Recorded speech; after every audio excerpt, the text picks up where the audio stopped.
各位观众朋友们，大家好，我是先锋君。这一期让我们来盘点一下剑豪索隆的几大精彩战斗瞬间吧。第一场，索隆 PK Mr. One。进入伟大航路后，索隆碰到的第一个强劲对手就是 Mr. One 达斯伯尼斯了。达斯伯尼斯是巴洛克工作者的头号杀手，斩斩果实能力者，浑身都是冰刃，钢铁般的身体使得任何刀剑无法伤其分毫。索隆拼尽全力，还是没给他造成一点伤害，反而被打得浑身是血，近乎死亡。而最终濒死的索隆觉醒了斩铁的技巧，使出了一刀流居合、狮子挽歌，一击挽回局势。随着Mr. One的倒下，索隆成功在伟大航路获取了一席之地。第二场，索隆 PK 卡库。在司法岛，草帽海贼团为救罗宾与世界政府开战，索隆遇上了 CP9 的二把手卡库。卡库或许是索隆对手里造型最奇特的，他是动物系牛牛果实长颈鹿形态能力者，长有夸张的长方形鼻子，可变身为长颈鹿，用庞大的身躯和修长的四肢，其实是5只，攻击对手。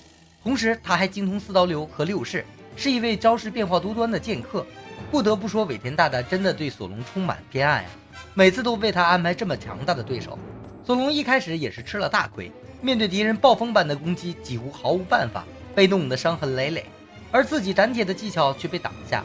卡库不断挑衅，最终凭借着与同伴的羁绊，索隆觉醒了阿修罗模式，3头6臂，1刀鬼泣9刀流阿修罗雾银，终结战斗。胜利的索隆站在卡库面前，仿佛天神一般，实在是帅呆了。第三场，索隆 PK 龙马。龙马原是和之国大剑豪，一生未尝败绩，被尊为斩过龙的刀神。死后被莫利亚用布鲁克的影子复活，成为可怕的僵尸剑士。因为是布鲁克的影子的力量，所以使用的都是布鲁克的招式，但威力都增加到了可怕的地步，多次秒杀布鲁克。手中一把黑刀秋水的威力比索隆2把刀都强。而索隆因为失去了心爱的血走，无法使用3刀流，陷入苦战。为了挽救同伴，索隆舍生忘死的战斗，最终用飞龙火焰击败龙马。强大的龙形剑气令对手惊叹不已。最终龙马认可了索隆的实力，将黑刀秋水托付给他。第三场，索隆 PK 皮卡。在经历了剑豪鹰眼的2年魔鬼训练后，索隆习得了霸气，实力大幅度提升。进入新世界以来，一直位于强手，几乎都是一击秒杀。其中最精彩的一场战斗，莫过于和巨人皮卡的战斗。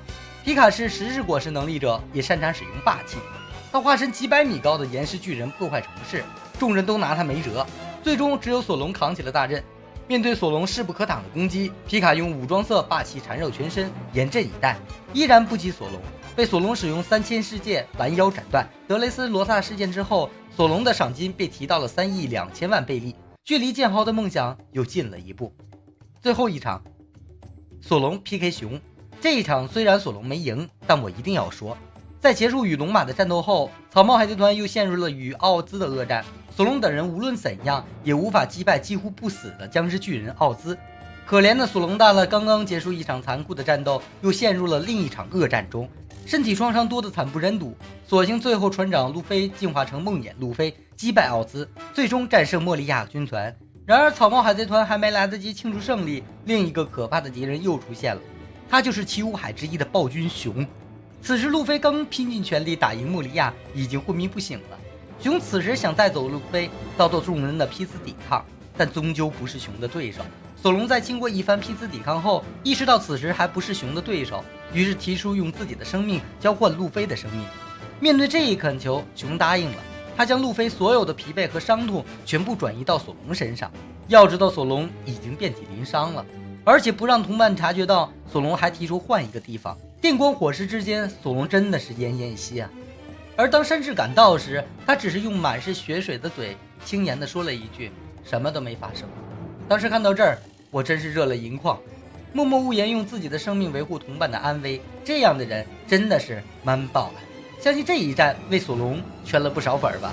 好了，以上就是这期的盘点了。随着剧情的逐渐推进，索隆肯定有更加亮眼的表现，让我们拭目以待吧。